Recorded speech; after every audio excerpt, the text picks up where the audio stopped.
చూస్తున్న వీక్షకులందరికీ నమస్కారం. మోడీజీ మళ్ళీ తపస్సు చేసుకునేందుకు వెళ్ళిపోతున్నాడు. మోడీ 2019 ఎన్నికల్లో కూడా చివరి ఫేజ్ పోలింగ్ తర్వాత మే 19వ తేదీకి ఒకరోజు ముందున, అంటే మే 18వ తేదీన కేదార్నాథ్లోని రుద్రా కేవ్స్ అనేటువంటి ఒక గుహలోకి వెళ్ళి దాదాపు 18 గంటల పాటు అక్కడ ధ్యానం చేసుకొని వచ్చేశారు. ఇప్పుడు కూడా అదేవిధంగా జూన్ 1వ తేదీన మన ఎన్నికల చివరి ఫేజ్ పోలింగ్ ఉంది కాబట్టి మే 30వ తేదీన మోడీ కన్యాకుమారిలోని సముద్రంలో ఉన్నటువంటి వివేకానంద రాక్ మెమోరియల్లో ధ్యానం చేసుకునేందుకు వెళ్తున్నారు. చివరి ఫేజ్ ఎలక్షన్స్ ప్రచారం మే 30వ తేదీ సాయంత్రానికల్లా పూర్తవుతుంది.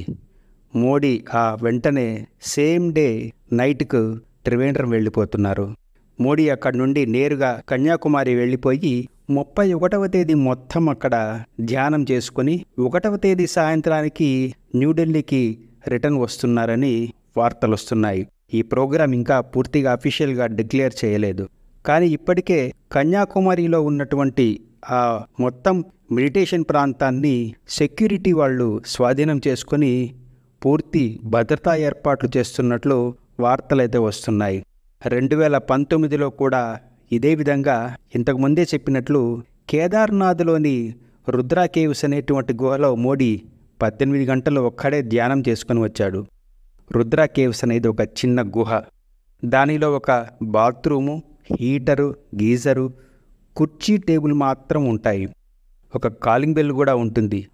ఆ గుహకు ఒకే ఒక కిటికీ ఉంటుంది.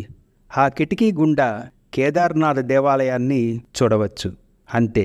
మోడీ అక్కడ ధ్యానం చేసి వచ్చిన తర్వాత ఆ రుద్రా కేవ్స్కు మెల్లిగా యాత్రికులు పోవడం స్టార్ట్ చేశారు. ఇప్పుడు రుద్రా కేవ్స్లో రోజుకు 3,000 రూపాయలు చెల్లించి ఒక యాత్రికుడు 24 అవర్స్ ఉండే విధంగా బుకింగ్ ఫెసిలిటీని కూడా ఏర్పాటు చేశారు. మొత్తానికి మోడీ ఈసారి కూడా ఎన్నికల చివరి రోజున మెడిటేషన్లో ప్రశాంతంగా గడపబోతున్నారు. నిజానికి మోడీకి ఇది చాలా చాలా అవసరం.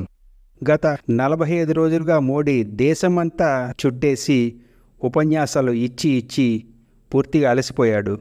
గొంతు కూడా బాగా దెబ్బతినిపోయింది.